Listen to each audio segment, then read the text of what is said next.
You can see on the upper right left-hand corner to the slide, but it's not yet ready.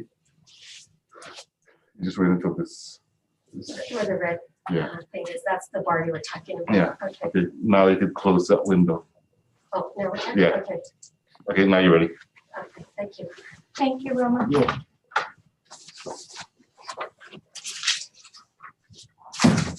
Okay, we're ready. All right, so should we, I think we should get going. Adele, I think it's been a while, but I think you start with roll call, right? Actually, did we do the call to order and pledge of allegiance? Okay, Pledge of Allegiance. I saw you flash a flag earlier. Do you have a flag ready for the Pledge of Allegiance? I thought we had one. I have. There's. There it is. All right. I'll start us. I pledge allegiance to the flag and the republic for which it stands, one nation, under God, indivisible, with liberty and justice for all. A little awkward, but we got that done. I'll start with the roll call. Dick Strange. Tom Here. Okay, Lisa is absent. Roy Hallberg. He's absent. No, he's there. Oh, I'm sorry. On mute. Okay, there he is. Yeah, I'm sorry. Aldi Johnson is absent. Mayor Davis. Here, present. Present. Tim Hepburn. Present. Anthony Ciotti. And Nick Paz. Here. Thank you.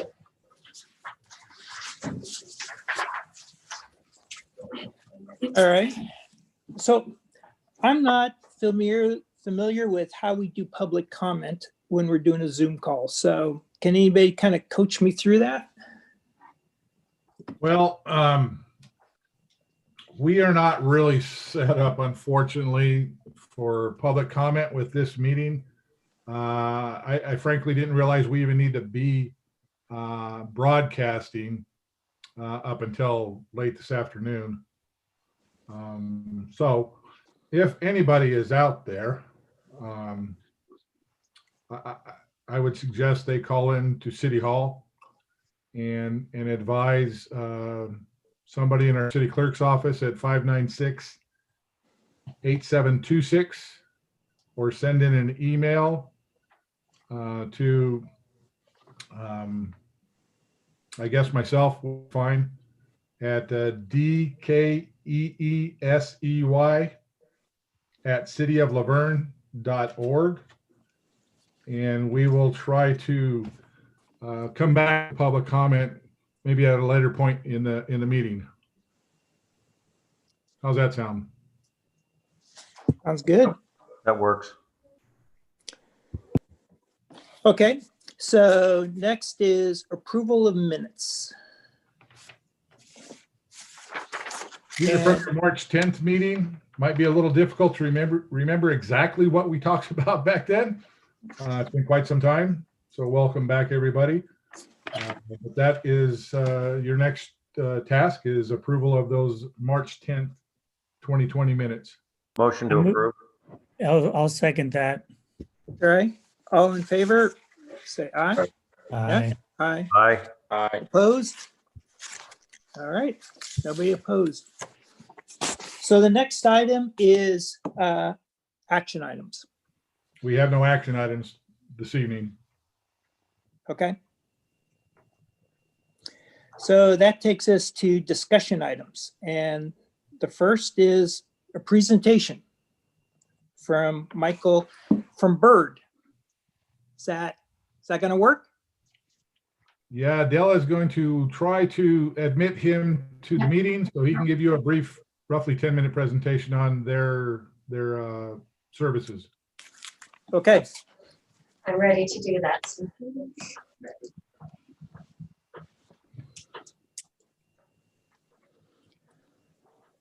Michael?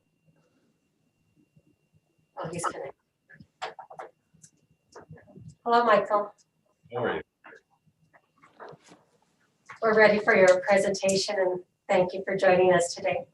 Thank you very much for having me. I appreciate you all taking the time. Would it be all right if I shared my screen, or would you prefer for me to do it just conversationally? Sure, sure, sure. You're, You can share your screen. Wonderful.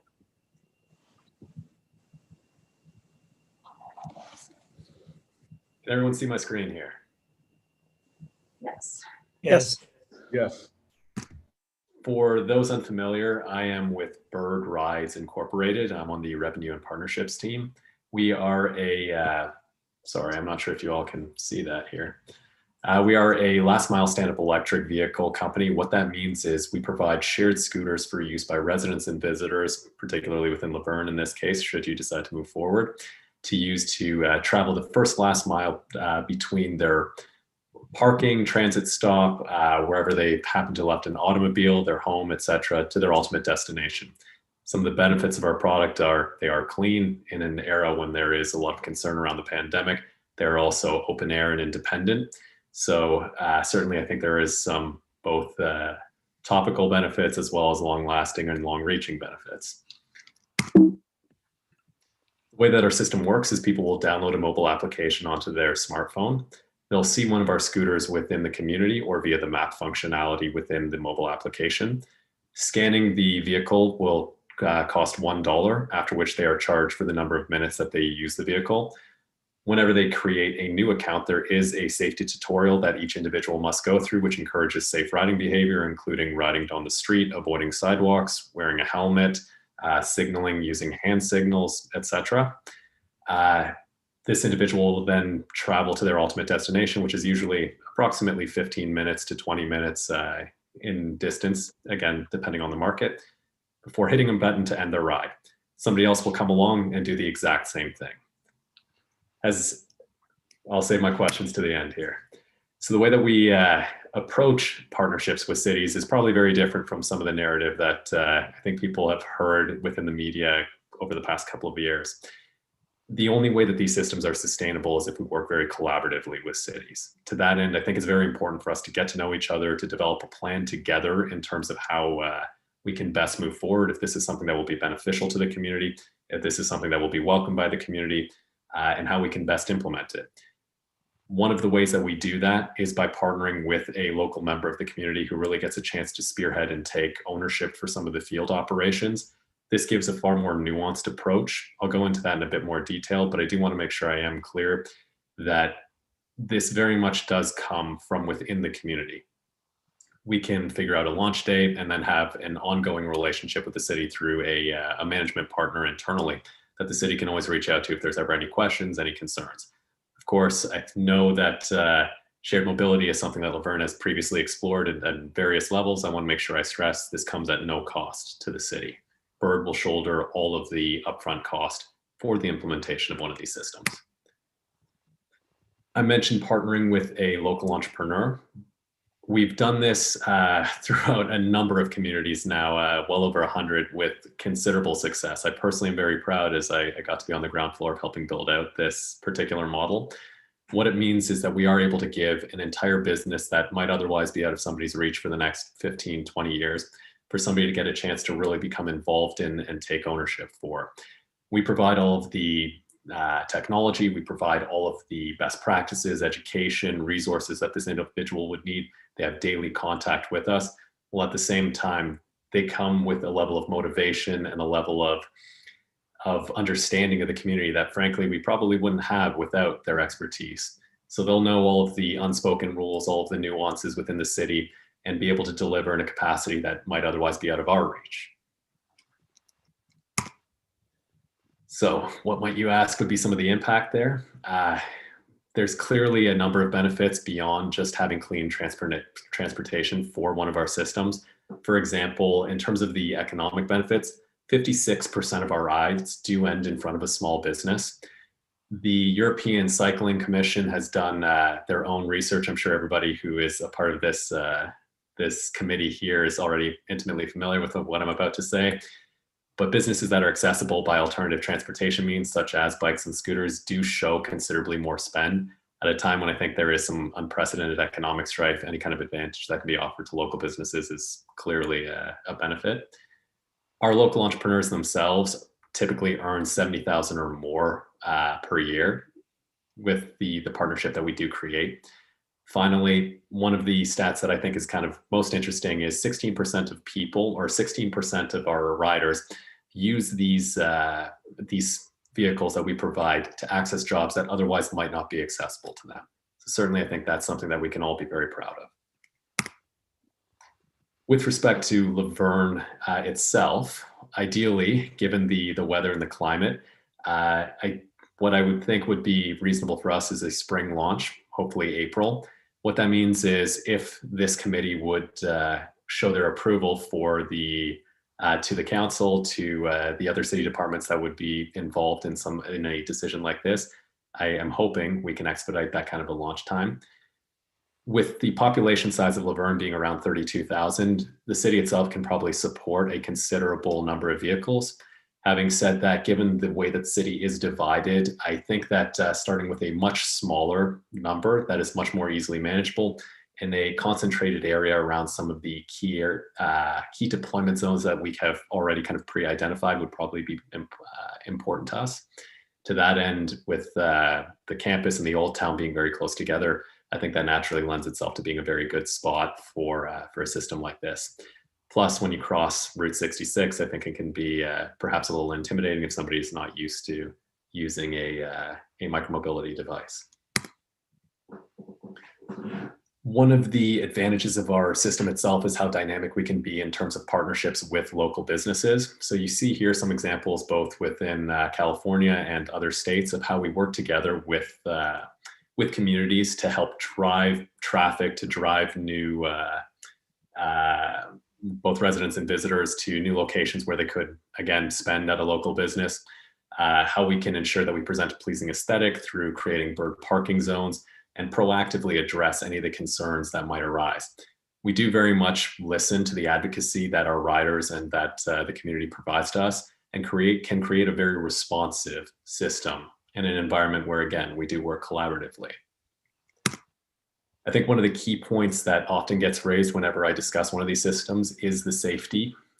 So multiple third-party studies, including by the City of Miami, by the City of Portland, by the International Transport Commission, has all determined that the incident rate for injuries on scooters is showing parity with bicycles. What that means is you can expect scooters to be about as safe as bicycles. Beyond that, we've also implemented a number of other features that we hope further increase safety. For example, within our software itself, we have something we call helmet selfies. This allows an individual to take a photograph of themselves wearing a helmet at the end of their ride, which will result in a credit towards their next ride, which again incentivizes safe riding behavior. And warm-up mode, which limits the maximum speed of the scooter for a new rider until they feel comfortable increasing it gradually. We do provide community education and training, leading different workshops where we can teach people about safe and appropriate riding behavior. And finally, our vehicles are the only ones within the industry to have never had a safety recall. There is a lot of benefit to one of these fleets. I know they do shake up the status quo a little bit, and I know that the narrative around them can be a little bit challenging. I think that comes from a bit of an antiquated presentation, and one that we certainly don't follow to these days. Again, I said it earlier, the only way that one of these systems is sustainable is by working collaboratively with cities. We very firmly believe that that is the way moving forward. To that end, I know there's probably a handful of questions. I know this forum is not necessarily the one where that is best suited. Regardless, I do want to make sure I do open it up in case there is anything I can immediately address. Hey, Michael. How are you, Chief Paz? Good. How you doing? I'm doing well, thanks. Good, good. So I don't know if you're aware, but a while back, there was a bicycle company that came into town, and they put a lot of bikes around the university, you know, with the same format and everything. You activate them through a credit card and all that stuff. And it didn't do so hot. We had a lot of abandoned bicycles everywhere that people were complaining about. What's different about this? You're absolutely right. First and foremost, the level of popularity. In general, scooter systems see 3 to 4 times the utilization as you would see on a bicycle system. There's a number of reasons for that. First and foremost, they're a lot more accessible to a broader subsection of the population. For example, if you're wearing high heels, a summer dress, or an individual experiencing joint problems, it's a lot easier to get on a scooter. In terms of how we can prevent some of the clutter that might have been apparent with the bicycle system, the system itself necessitates much more frequent intervention by virtue of the nature of the product. What that means is on an ongoing basis, our local operational partner will have to touch these vehicles multiple times throughout the day. Excuse me. Whereas on a bicycle system, you might not have somebody going out to check on one for 5 days, a week, etc. We have somebody who's checking on them once every few hours. Okay. Part of the reason for that is the rebalancing initiatives that we do, which means bringing the scooter from a location where somebody ended their ride back to a location where it's likely to get another ride and present a pleasing aesthetic. All right. Thank you. My pleasure. Michael, Tim Hepburn. Hey, Good to meet you, Tim. pleasure. I'm on the San Gabriel Valley Council of Governments, and we initiated 2 cities with a grant, and apparently it was gotcha bikes. We initiated 2 cities, Baldwin Park and South Amani, and as of this point, gotcha's insolvent. And so I'll just trailer on to Chief Paz's statement. My concern is this. I've been in multiple communities. I have the app on my phone. My kids live in San Diego, and while they are fun, I will say they're a really nice way to get around. I find that the maintenance, the pickup, and the charging is a bit scattered. I've seen more than one bird bike in the ocean at Seaport Village, and I don't like the clutter, although in Little Italy, downtown San Diego, they put little blockouts like they would do for a bike lane and a blockout for the mobility stuff as far as the bikes, but mostly the scooters. And I find that to be an issue. And not only that,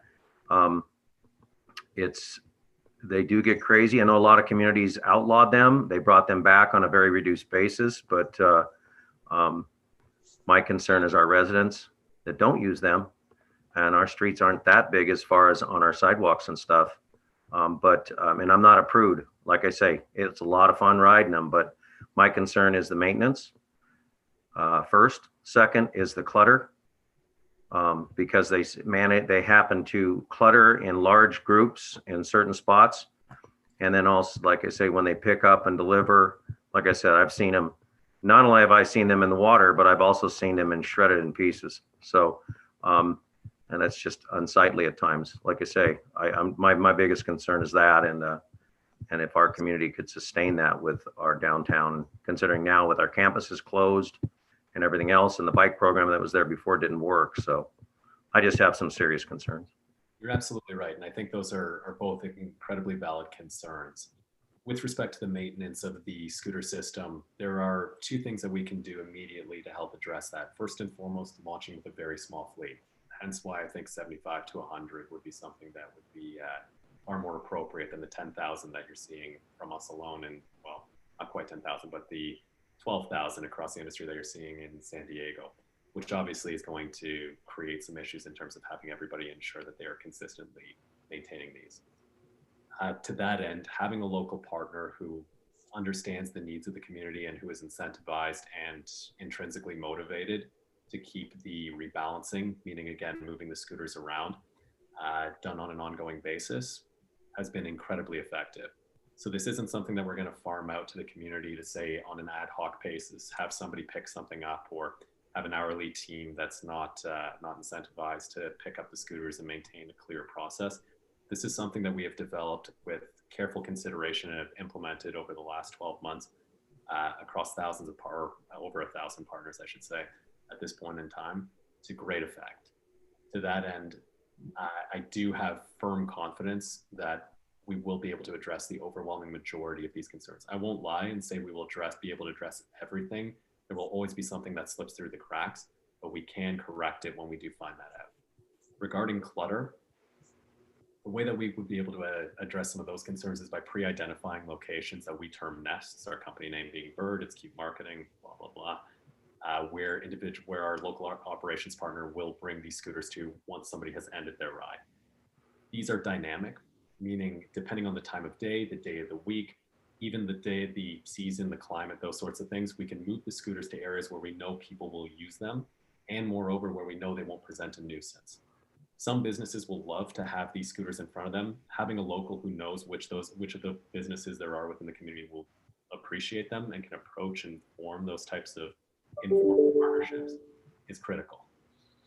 I do think that you'll find that there is a considerable difference between these scooters and bicycles.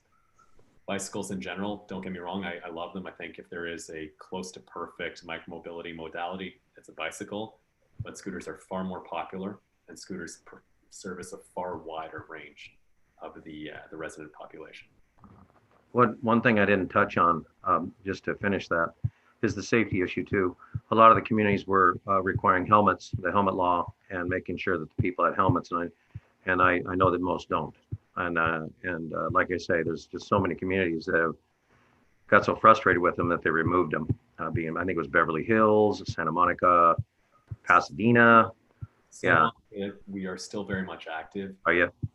Very, very. There was issues. Is very happy with us. It's actually where we are headquartered. Beverly Hills, you're absolutely right. Having said that, West Hollywood, for example, was a place that was adamantly opposed to scooters until they saw the benefit of this from the surrounding neighborhoods. Very recently, they overturned that ban because they recognized that there is growing pains, there will be hiccups, but overwhelmingly, these fleets are a step in the right direction towards offering additional transportation options. I'm not going to lie and say they'll replace every car trip. They won't. They're not going to be perfect for every instance, but when you consider that Laverne is about 2 miles wide at its largest point, 4 miles across at its longest point, considering 60% of trips within the United States are less than 5 miles, you have a modality available to you now that is going to be optimally suited for the vast majority of trips that are done internally within the community.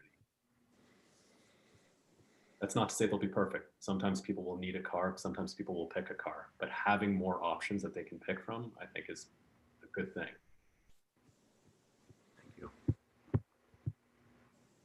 Michael, one question. You mentioned these nest locations where the units would be stored or maintained.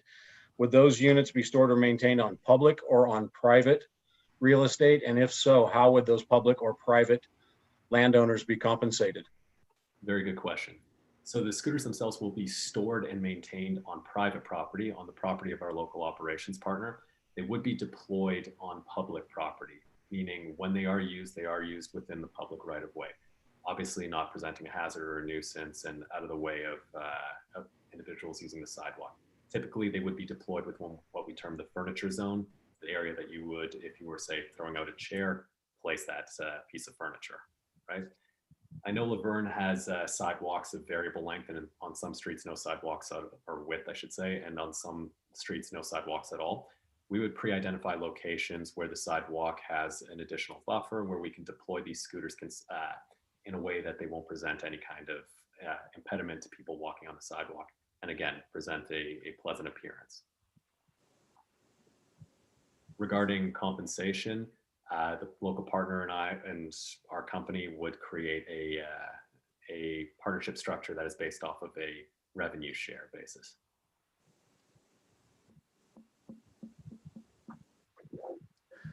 So if I'm to understand correctly, none of the nest locations would be on public property. That would all be on private property? Nests are simply what we term for deployment zones, meaning areas where the scooters are put out at the beginning of the day or during different times of the day. They do not interfere in terms of having to tear up city infrastructure, nothing like that. They are simply areas of the sidewalk where the scooters would be placed. So when I say a nest, I want to be clear, this is not any kind of physical infrastructure that needs to be built. It's simply an area that we have identified digitally as being a good spot to place scooters. Those would be public property predominantly. Thank you. Michael, you laid out, you talked about and proposed a pretty aggressive timeline. And in an ideal world. in an ideal world, and we're maybe not in an ideal world right now, right? Because it seems to me that the most likely early adopters of this are going to be college students. You could picture a world where movement back and forth between a Gold Line station and the university, they would be looking for options. They're a little better than walking. And but that's not a timeline that is our college isn't even in session, right? So how does that match up to the timeline that you'd like to see? Given the size of fleet that we are considering here, 75 to 100, we feel pretty confident that the utilization, regardless of whether college is in session or not, will still justify the fleet being in existence. If we start to see a considerable ramp up in the number of rides per day on the scooters when the college returns to being in session, certainly it's something we can discuss with the city in terms of increasing the fleet size. If that's justified, I'm hoping we can work collaboratively to figure something out. If not, I'm happy to keep it there. One thing I do want to make sure I mention, when I mention 75 to 100 scooters, not all of those scooters will be active at any given time. There's a percentage that will need to be recharged. There's a percentage that will be being maintained. I'm simply referring to the total size of fleet.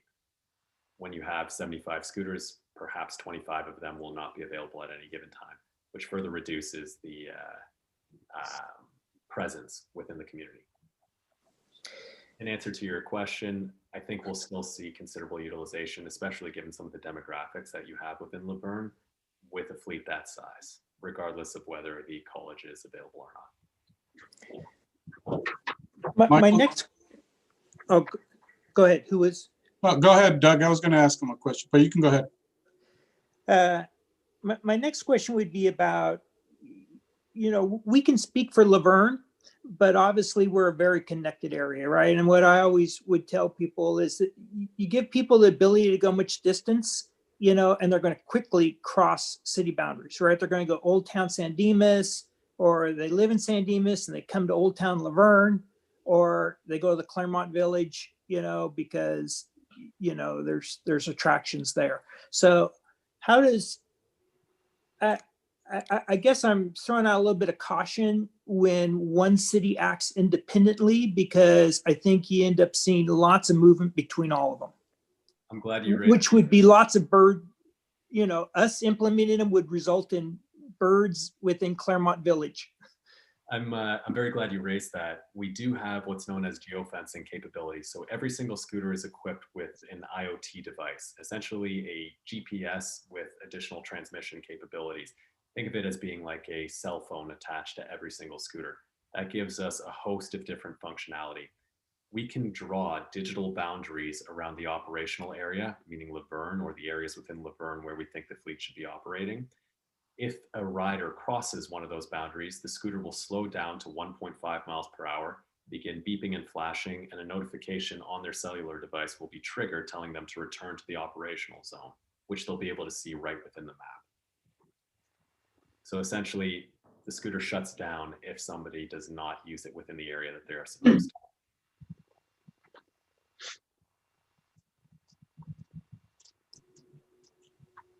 Hey, Michael, do any cities along the foothills here that neighbor us have these? The foothills has not been as actively deployed as some of the areas that are a little bit closer to the coast. I think you're going to find that within the coming year, there's going to be a little bit more expansion in that regard. I know Rancho Cucamonga is going to be putting out a RFP within the next coming couple of months. So certainly I think it's something that is desired and something that is going to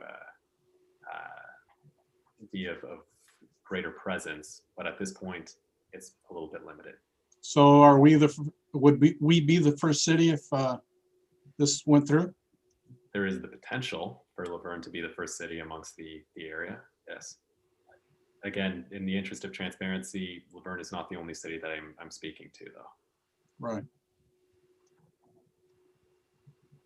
Being that said, though, Michael, there would be a application be filed with the city, the RFP process or whatever, and then it would have to not mistaken, we'd have to go to the city council for approval. So there is a process. Absolutely. I think it really depends on the process that the city is interested in utilizing. With the passing of AB 1286 at the state level, the city would require an ordinance if you were interested in having one of these fleets operating within your boundaries. Having said that, there is a bit of a universal ordinance that's used pretty much throughout the entirety of the United States. I'd be happy to supply that language, and any adjustment that your city attorney would like to make, we can certainly discuss, accommodate, etc. So in terms of that process, whether a permit process is required is up to the city. If I would suggest that an RFP process for the size of fleet that Laverne can support might be a little bit more energy and a little bit more effort than is worth. Passing an ordinance with a limited number of permit slots might be a better option. Thank you. And Michael, do you already have a local operator identified? Is that why you're coming to us now? We don't have a local operator identified. Let me rephrase. We don't have a local operator with whom we have a formal agreement at this point in time. There are some individuals who have expressed interest in working with us. Having said that, I think it's important for us to ensure that this is something that the city at the administrative level and at the council level is looking to move forward with, or at least explore further before we make promises to somebody that we can't maintain. Okay, thank you.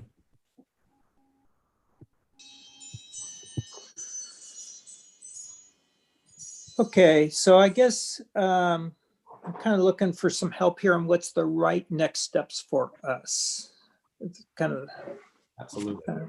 Given the individuals who are present, if I'm not talking out of turn here, I'm more than happy to suggest a course of action. Otherwise, I would be more than happy to defer to someone else on this call.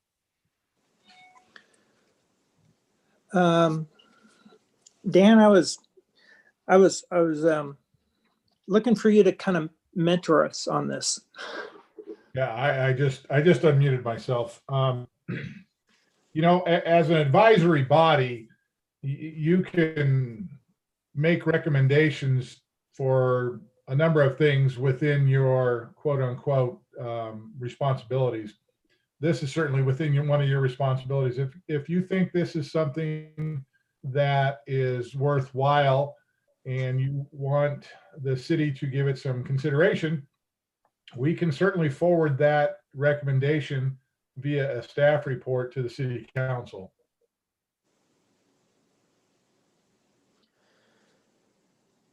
I don't know that, I mean, I can just speak for myself here. I don't know that,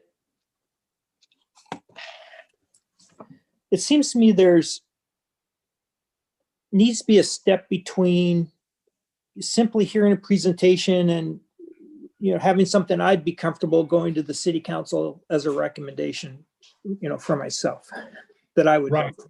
If I may, Doug, I guess I should clarify, it's not necessarily, the recommendation would not necessarily be to go with Bird, but to give this some further evaluation and determine whether or not this is appropriate for Laverne, and then develop all the things that are required to go along with that, whether that's the ordinance, an agreement, a permit, et cetera, and developing an RFP. Now, of course, that is a lot of work to, Right. And honestly, something that we don't have much time to engage in as a staff right now. But given that, you know, as a advisory body, if this is something that you think is strongly beneficial to the community, we can certainly do some work and then share that with the council and see if the council wants us to pursue that. And at if that point, we're going to tell the council how much we think it's going to cost, how much time it's going to take, what it may take away from, and things like that. Dan, if I may offer something here, our intention is not to create any additional work for anybody on the city administration side, on the city, excuse me, council side. There are certain elements that certainly, because we want to follow the proper channels, will necessitate a little bit of work. Having said that, we would be more than happy to shoulder the burden of any kind of implementation, go through all of the the recommendations, suggestions for your review, and present something to all of the relevant departments. With respect to the next steps, I think what you proposed makes a lot of sense.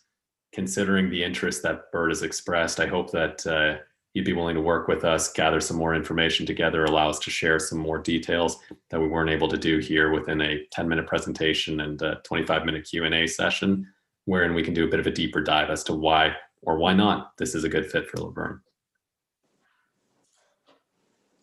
Right. I agree and appreciate your comments. So, I mean, it's back to the committee. It's not a staff decision or issue. These are some of the things that you're going to see in the future as that advisory body for alternative or active transportation issues and ideas and programs. We're here to help present some of this and bring this information to you guys so you can kick it around and tell us what you think. Obviously, if we bring something, if we were to bring 10 items a month to you, there's no way we would be able to do them. But, one every few months it's feasible. I do agree. I think we're going to end up talking about this multiple times in the future. I think the closer the gold line gets here, the more we're going to find vendors and options that want to be here and be part of it. And so I guess what I'm thinking is, and Michael, I appreciate your time because I think you're probably, you're the first of probably several, right? That are going to want to be in this space. And I think that what comes to my mind is the value of us on our own timeline, putting together an approach that we support on how we're going to deal with the different vendors that come in looking, right? So that we aren't basically doing it in response to being approached, but that we're kind of proactively preparing ourselves, and that we can just keep, channeling people into a process that we're comfortable with about how we're going to kind of intake these and give feedback and kind of whatever, an approach that we're comfortable with, that actually I think that staff has a little bit more freedom in their timeline, in when they put it together and bring it to us. Does that make sense? I think it does. I think that's better put than the way I put it, actually. Wow. So I'm happy to add a little bit to it as well. This is a discussion item, so we don't have to take action on it. I appreciate Michael Cavado's his introducing the idea to us and bringing it forth to us. I want to take heed of something that Nick had said earlier, which was we tried an experiment like this and it pretty much fell flat. Not to say that another experiment wouldn't be successful, but I saw the February and April timeframes and went, wow, that's not going to happen, because I don't think anybody's ready to move that fast. So, but I also get the fact that any entrepreneur or any business is going to be trying to push the river as much as they can to get some momentum going. So I think that we take this education that we've had and we mull it over and we talk about it and potentially bring it back at a future meeting to say, all right, when's the right time to really think about this? Because I likewise think that when school's in session and when we're closer to gold line, this kind of opportunity is going to be ripened. Well, then our job is to keep it in front of you on some regular basis to hear from you when the right time is to move ahead with something like this, if that's what the community and what the council want to do. So, I think that's right. Well, and I agree with all the above, but also we have to think about other companies also. And also we are a ways from the gold line, but the ground the ground rules should be placed now. And I do agree that we need to start looking at it, but we need to look at all of them. Bird's been around for some time now, I will say. And there are a couple others, but I'm all for just continuing the conversation. I agree with everyone. If I may offer one piece of observation here, it's certainly possible that other vendors will approach you, and it's certainly possible that other companies will say, hey, this is something that we want to do within Laverne. But you yourselves mentioned it. Bird here was the first. I was the one who came and expressed interest and said, this is something that I think will work, and this is something that I'm passionate about personally bringing to Laverne. I hope that speaks to some of the level of motivation you see here internally. What I would say is, if you are looking to do this long term, absolutely the process that you've developed here, I think, would be beneficial. I think having some firsthand experience will also go a long way. So if Laverne was interested in working on a pilot basis, that's also something we would be more than happy to try and accommodate, so that we get some exposure, you get some data in terms of how people are using the scooters, and it's far more non-committal. I think personally, you should give us at least 5 of those units. We'll give a couple to the police department, a couple to City Hall, maybe to a Public Works, maybe 6 of them, so that they can just test these around and maybe drop them off at a council member's house or a mayor's house and just test them out a little bit. You know, I think Tracy could do it. Adela, I think Mr. Kesey, no problem. Mr. Paz, I think, you know, a little test, you know. I think you hit on something there. We do have a retail department where we do sell personal scooters if you are interested in introducing some of these to the community. I've seen them in Costco.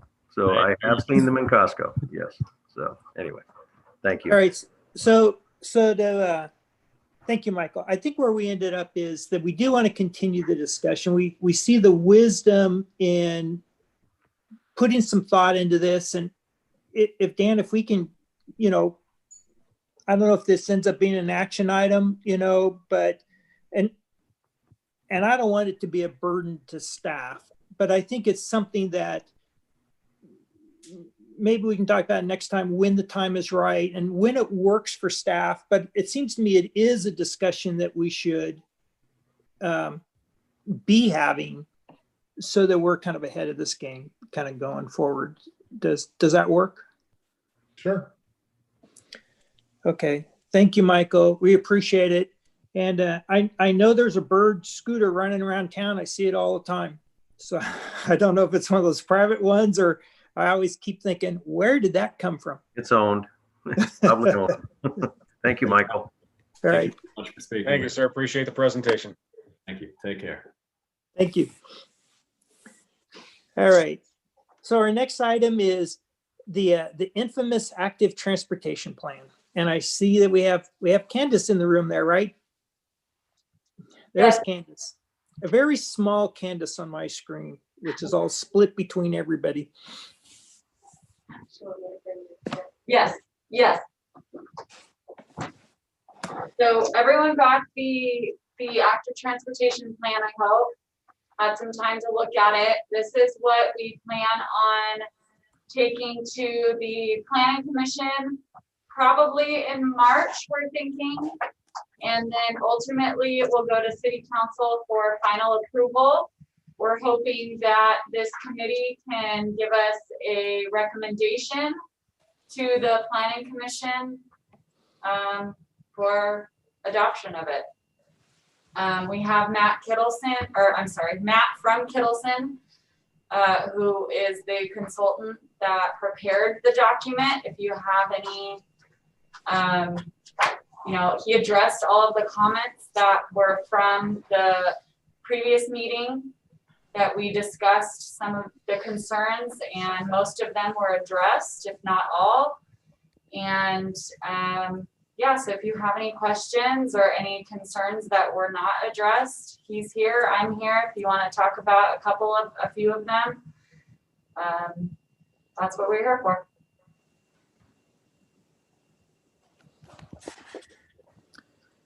All right, so questions. So is he there with you? I think Adela just added him. Matt, are you here? There we go.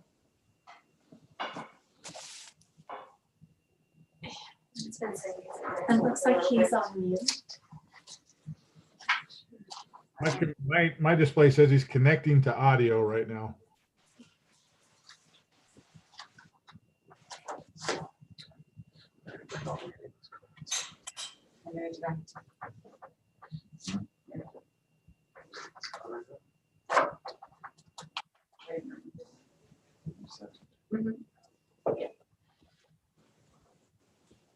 It's not working.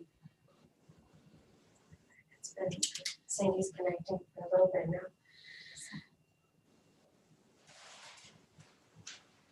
Well, the thing here is, you know, that Candace previously shared this draft document with everyone quite some time ago. We had an opportunity to go through the thing. Many of you provided comments that you would like to see addressed or corrected or additional things in that document.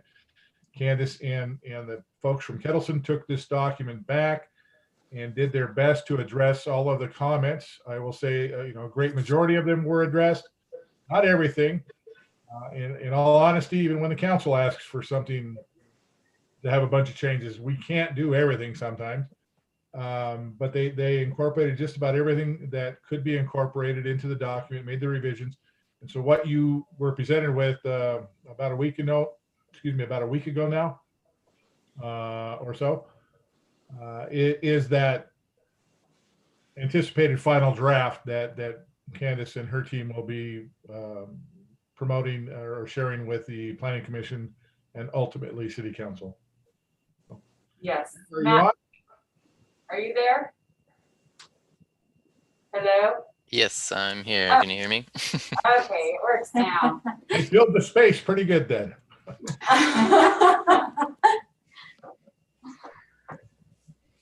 Perfect. We're good now. Hello, Matt. Welcome. Thank you. Hello. Thank you for having me, everybody. So we'll open this up to group discussion then, like everybody's on mute. So the version that came out was a modified version. It was in response to the last group of comments that were sent.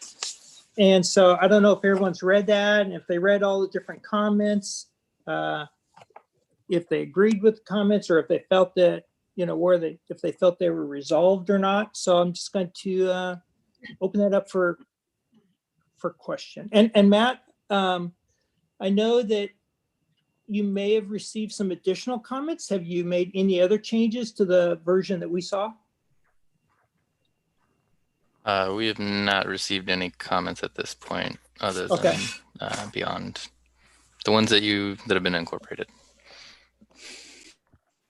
I want to personally thank staff because it made it so much easier, as I've always asked at council for many years now, when there's a change or there's a deletion or a change or an addition or a comment, I really appreciate the colorization of all those to tell us what was discussed, what was asked, what was deleted.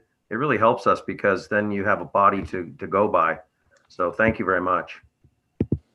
If I may, Matt, if you could maybe address some of the primary comments that were adjusted and maybe even more importantly, some of the things that you were not able to address and share that with the committee.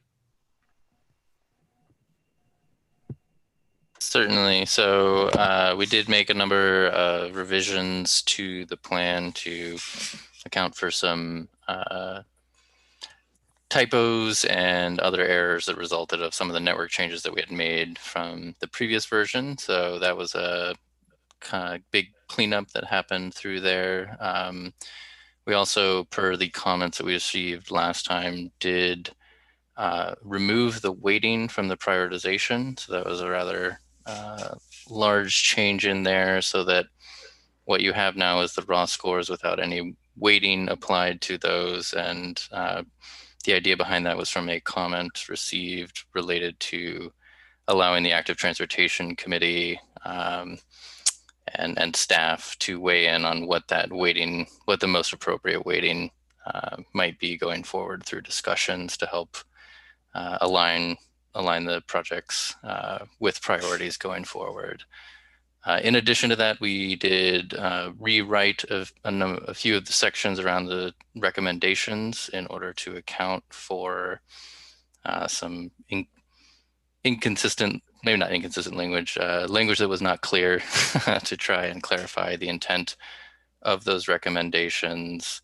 And in addition to that, we also, I think one of the larger additions was also making sure that the first mile, last mile plan by Metro was better integrated into the recommendations and the mapping to show the alignment between those two.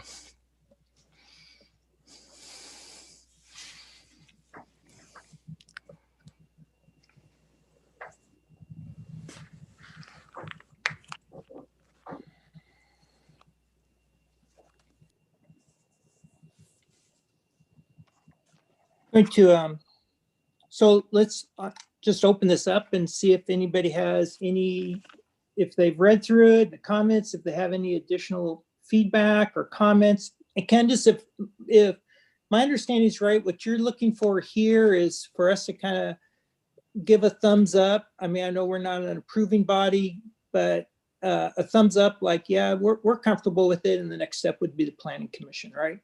Yes. Okay, so let's So open just, this up for feedback. sure, just to make sure I'm working off of the right copy still, we're talking about the October 29, 2020 version, is that right? Yes. Okay, yeah, I appreciate the enhancements that you've made to it. I don't expect it to be a perfect document, but in its current form, I'm happy with it.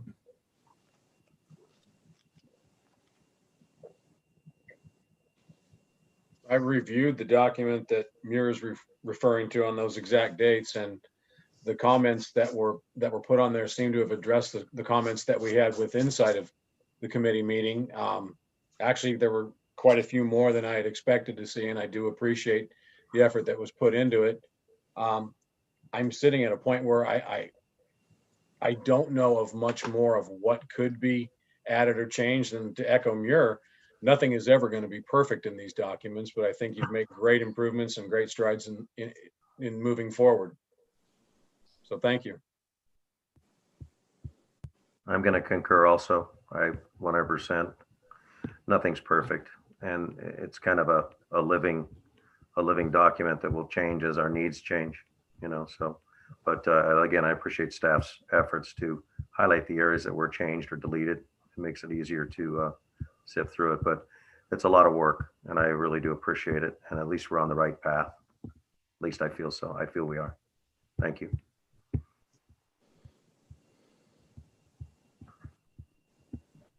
I have read the document and I am in support of moving it forward.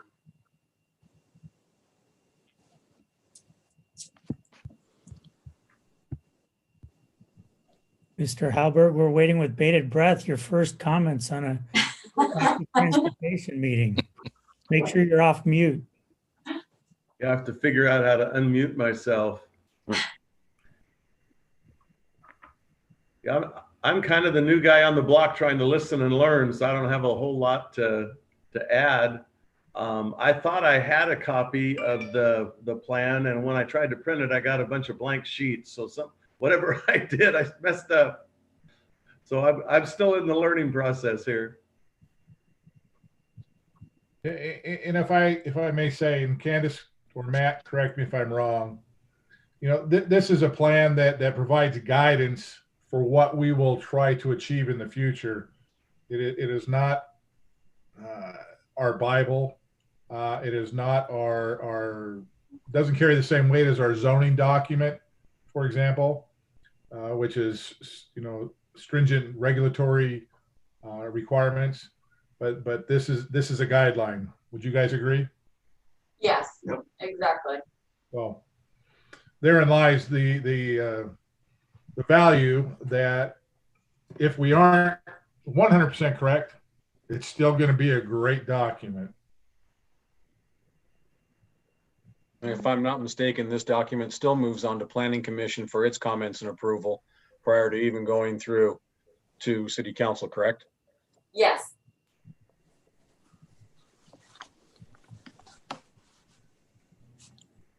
All right, so I know that most people realize that I probably invested way more energy into this than maybe even some would wish. And actually more than I would have wished. And I think I expressed that last time, is that I'm just going to be frank here. I was disappointed with the quality of the document.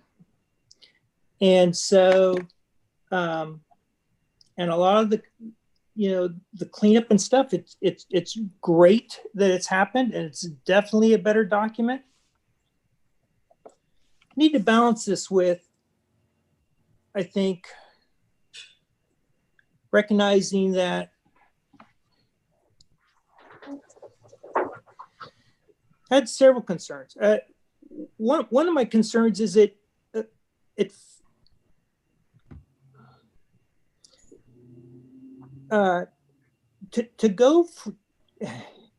was clear to me that there was a huge gap between some initial discussions and what got put down on paper.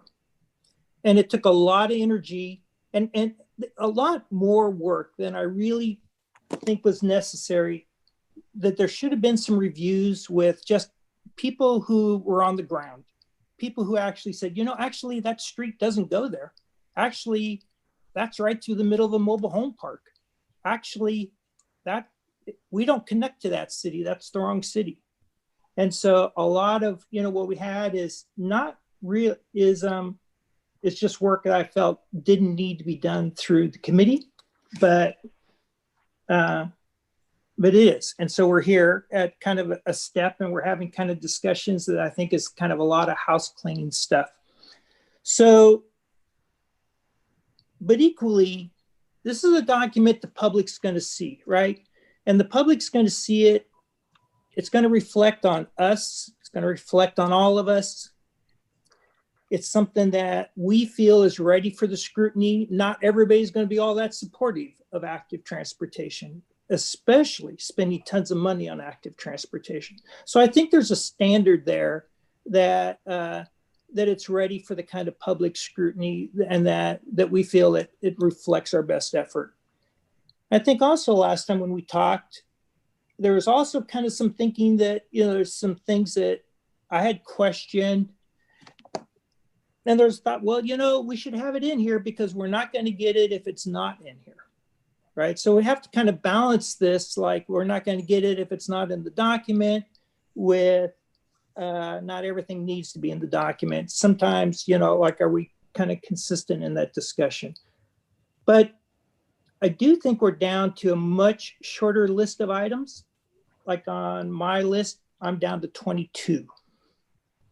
A bunch of them are just simple house cleaning kind of issues. I have some pretty strong opinions about that, which, I think I've expressed to Candace separately.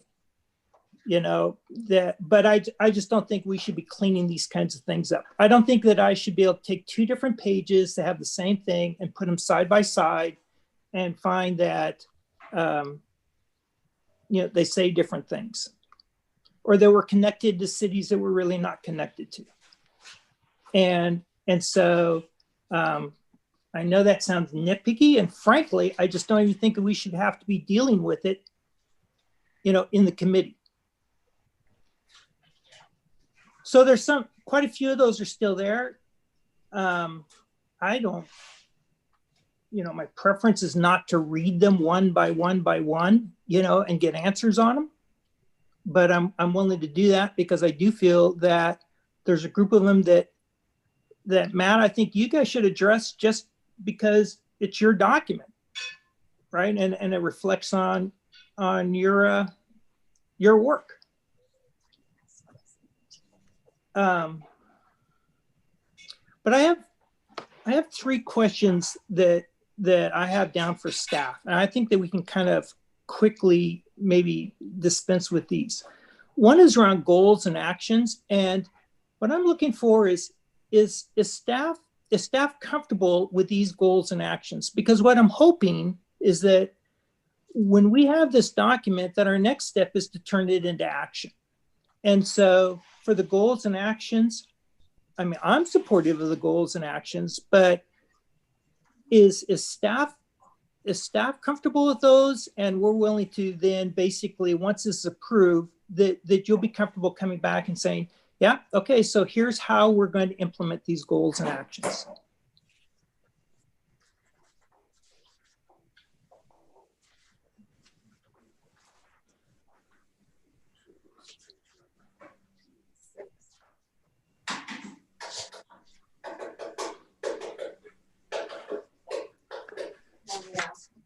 Because there's some things in here, I think, that I would want to be pretty comfortable that staff is like on board with some of these and they're ready to do them or support them.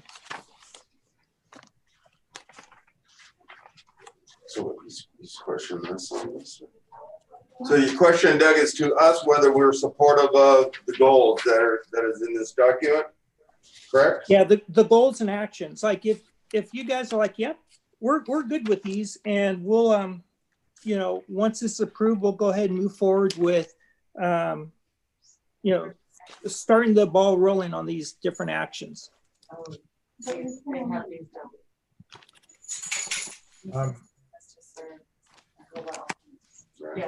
Yes. Dan's raising his hand. If I may, I'm trying to stay out of this as much as possible. But I would say that Candace and her folks would not have brought this forward if they weren't comfortable with it. It has been reviewed internally, you know, by different city departments. Whether we did a good job about that review or not is maybe open for discussion. But I think, you know, presenting it to the committee for your input and review earlier was to get your input and make those changes. And now we're back sharing with you the changes that were incorporated into the thing. So from a staff perspective, I would suggest that we are comfortable with what's in the document. You know, whether or not you guys are as a committee is you know, a question for you. And as I said, it's a guiding document. Whether or not it 100% reflects something that exists today, or whether or not we have something that, or will have something that is proposed in the document. Those are two things that could be, you know, really far apart. It's all dependent upon where the council wants to take the community in future years and money. Really. So that's just my 2 cents, and I'm going to stay out of it because after tonight, your guiding light for future meetings, because I will no longer be here. This will be my last meeting. I will be out of town. So I'll accept that. Here's what I would throw out is a discussion that I would expect us to have in the future is that when the plan's approved, that we can talk about how to incorporate the goals and the actions and the performance metrics into the tools that we use as the group. Like if we believe these are going to be the right performance metrics, that we'll actually track them. And you know, we have an active transportation committee report that we do annually. That feels to me like that's the kind of things that when we sign up for this would start to show up on our report. You know, are we making progress in implementing our plan? Do the metrics show that we're being successful in implementing our plan? So that's what I'll be looking for, is how we turn this into concrete action, and we can see it in the report card of our performance as a committee.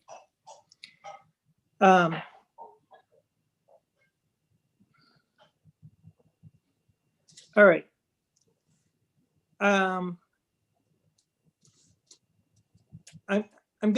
Candace, do you want me to just kind of run through 20 of these one by one and like, and throw them out there? I had asked you to send them to me. I'm not sure if you did or not. I didn't get them if you did.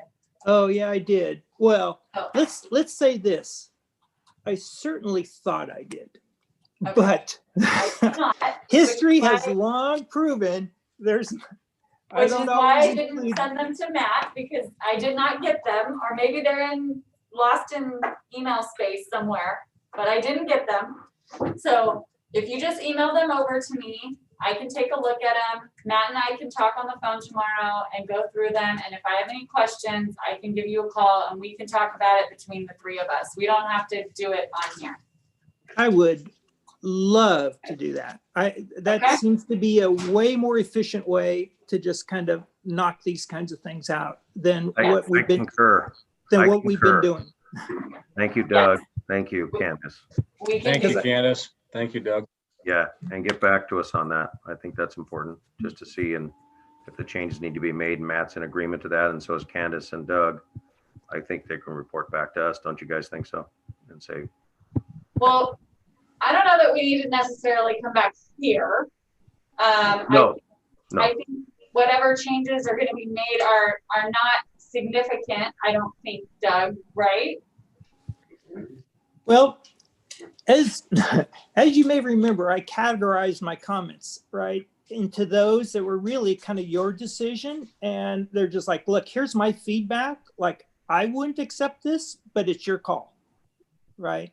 And then there's those that I said, if these aren't resolved, I couldn't recommend moving it forward. So there's very few of those remaining that would make me not recommend moving it forward. Would you want me to just surface those separately? Like highlight those or just send you the whole thing? I was kind of thinking you were just talking about like grammatical and like easy. Yeah, there's quite right. The bulk of them are that, right? Okay. And so there's a couple that are more than that. So if we were to say, hey, can we right now say we recommend moving this forward if all these are resolved? Like I'd say, there's a couple I'd like to see what the resolution is. I wouldn't just be able to give a blanket support right now with these being open.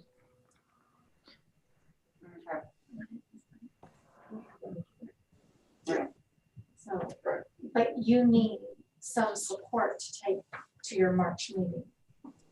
You would like. I would some like support. something. I would like something. Yeah.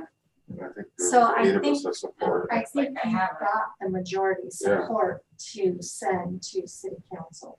Wouldn't you agree? Absolutely. So it's not that that conversation isn't important to have with Doug, but it seems as though we've got the majority to take a recommendation to city council at this point. Yeah, well, the next step is planning commission, right? Excuse me, yes, planning. And Yeah. I think you were looking for March. So how about this? How about I send the comments, we can have a discussion. And how about if we have a quick session in February to see if we're all comfortable with where they ended up? That, or if we can't schedule that, we can simply say there was one against and, you know, give the pro, for and against count to city council if we can't get it resolved before the March 13th meeting. Would you not agree? Are you comfortable with that? Yeah. I think you can. I think that, you know, I'd recommend that we have a discussion in February so that we can kind of have a unanimous support going to the planning commission. I don't actually think it would be that hard, but if we want to do the other way that we could, and if we need to, then we'd have any discussions in front of the planning commission. It feels unnecessary to me that we could basically kind of close this out. But I think that it's your guys' choice. Why don't we take a look at what his comments are and how quickly you think we can get them resolved? And we can kind of let everybody know at that point. Let's get a copy of those comments to Candace, Doug, and let Candace assess what those are, and we can kind of move forward at that point. Could we have them sent to all of us too? But just send them to all of us, and because if most of it's grammatical, I'm in concurrence with staff that if there's a couple, Doug, that are, you know, issues, let's look at them. If it's something, because I think we're all in concurrence. If it's grammatical, I have no issue with that. It's just a matter of clarifying that. But if there's a couple stickler issues, but yet it's, you know, the basis of the document stands well, then we need to move it. We need to get this thing moving. That would be my recommendation. But I would like to see those comments, and we can do that quickly because we've already, basically, the majority of us have already approved that. But I think under Doug's guys, I think we should look at those, but we should look at those quickly. That would be Right. mine. And then we would get this thing moving. You guys have done a lot of effort on this, a lot of time, and get it to Matt. But on Doug's point, let's take a gander at them. Like I say, grammatical, those are easy. And then look at those issues, and then we move forward quickly. Get it to the planning commission and get it to council. That would be my recommendation. Okay, so I'm going to send the updated list of comments to Candace, and then Candace or Adele. Well, that'll come back out to the group through you, right? Yeah. Yes. Okay. I'm good with that. Yeah, our goal is to get everybody on board, Doug. So let's take a look at those and then we'll go from there. I agree. I actually think we're really close. Good. So, okay. All right. Thanks, staff, again. Thank you very much. We appreciate it. Okay, so our last item here then is kind of staff committee roundtable. So I'm to open that up. I may if I may interject before we go to that, anything come in on public comments, Mr. Kesey? I've just checked my email, nothing received. Anthony had spoken to the front office staff, and if they received any calls to come in and alert him, we've received nothing. Okay. Thank Chair, I would recommend that you close public comment then before All right. the discussion items. Okay. Closing public comment. Okay, so any other, we'll just kind of do a roundtable. I think I'm just going to open it up. We don't really have a table to go around. We have the Hollywood Dan. Squares. Each one is different for everybody, so it's challenging. I'm just going to go around the way that the way I see people on my screen. I don't know if that's the same as it is for everybody. So, Tim, do you have anything? Just everybody stay safe. Let's see if we can get those vaccines going. And there's a lot of work being done on Gold Line on Wheeler, and there's median strips beautification on Fruit Street, which look just fantastic. And I understand that Anthony and Mr. Kesey, there were some complaints regarding the striping on Wheeler, and he's going to address that as soon as they get stuff going on that to restripe the crosswalks, because there's just a lot of traffic there and they're gone. So thank you, Dan. Thank you, Anthony. And thanks to staff. This is a lot of work. It's not a perfect world, but we'll get there. But I think everybody just be safe and Happy New Year to everyone. And hopefully 2021 is a tad bit different than 2020. Thank you. Yeah, I hope so. All right, Chief, you're next on my screen. I really don't have anything. I don't know if you guys are aware, but they're going to close down Fulton for the Gold Line construction. And that's going to be making that entrance to the Metrolink in operation. Also, people are going to have to go around to Gary. That's about all I have. Okay. Notice, Mir- there you go. Hey, Doug, if I could go back, because I have to leave the meeting. Our Garbus der Yegian passed away last night at 7:45 p.m. of COVID. He was a Rotarian, but a peacemaker around the world. And it's a tremendous loss for our community and our Rotarian family. So anyway, I'm going to be leaving right now and going to the Rotary meeting. So thanks, guys. All right. Thanks, Tim. And be well. Muir? I just am glad to be back meeting with you all. It's good to see everybody's faces, even though it's Zoomified versus in person. I look forward to our continued work. So thanks. All right. Roy, you're next up on my screen. Welcome, Roy. Well, thank you. Chief Paz took my, I was going to alert people that didn't know that I rode my bike on Fulton yesterday and they're getting ready to shut it down. So a good heads up. Other than that, I'm trying to figure this all out, and Muir sent me a copy of the plan, so I'll get a little bit of time to survey that and have a bunch of questions, I'm sure. So thanks. All right. Tom, you're next on my screen. Well, thank you so much. It's nice to be back in a meeting with all of you.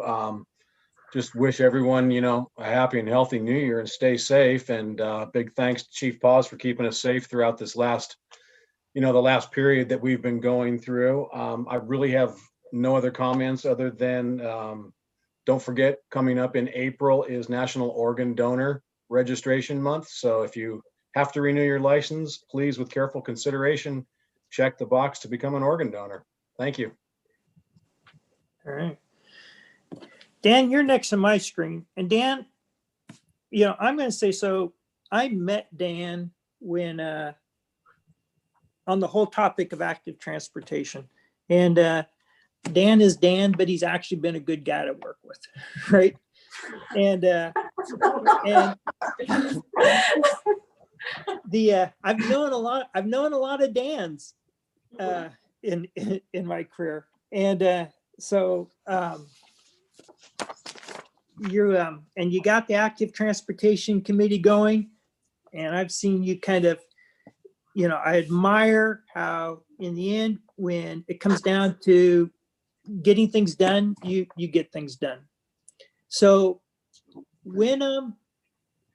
so you're finishing out, and any comments, and who's going to replace you? Well, thank you very much. I appreciate the comments. It has been interesting trying to develop a new committee. I mean, this is a first for us. When I started my career in public works, one of my first tasks, and I may have mentioned this before, but one of my first tasks was to abolish the traffic commission. And one of my last outgoing projects is to help establish this committee, which is essentially very similar to the traffic commission, just a new era and new responsibilities, but very similar down in that vein. So I find that very interesting. Which was easier? Abolishing. That is why I couldn't take it to council. Yeah. You're truly an abolitionist then, huh? No, it's been a good career. I hope I've done some well for the community, some good for the community. I tried to think back over the last 20 years as director, some of the projects I've done, and couldn't count them. There's just a lot of them. Anyhow. Dan, I want to add what Muir said. So as a person, you drive your car around and you know the streets in a certain way. You ride a bike around a lot and you know the streets in a whole different way. And Laverne, to your credit, Laverne streets are way above like many of our neighboring cities. And I think that's a credit to our Public Works Department and you. Well, we appreciate that. I mean, we always tell people, when you've left Laverne, the ride quality is going to change. Yep, my tires get louder. and people comment on that a lot. So thanks to Anthony and his crew and our pavement management program and everything. That's part of what our focus is on. Anyhow, the city is actually conducting interviews for Public Works Director on Thursday. So that's still open to be seen who that person might be. Anthony is in that mix, and we all wish him well and good luck. As far as taking over for the Traffic Commission, the Active Transportation Committee, that is going to be Tracy's job. She is going to be your new, beacon of light to help pull your agendas together, bring you information, help guide you in your discussions, and hopefully, lead to some of these concrete implementations that you want to see. So good luck to her. All right. Well, we know Tracy too. And so on my screen, we have kind of Anthony, Adele, Candace, Tracy. Any comments from the group there? Yeah, it'd be hard to follow what Dan just did because that was impressive. But, we're going to miss him here on this committee. Hopefully Tracy, and I guarantee she's going to do a spectacular job. And Dan, to answer your questions about how many projects, at least since I've been here, we've done nearly 50 of them together. We've had a great time doing the projects with you. Taught me a lot. I've enjoyed working with you. And as Doug said, Dan is Dan.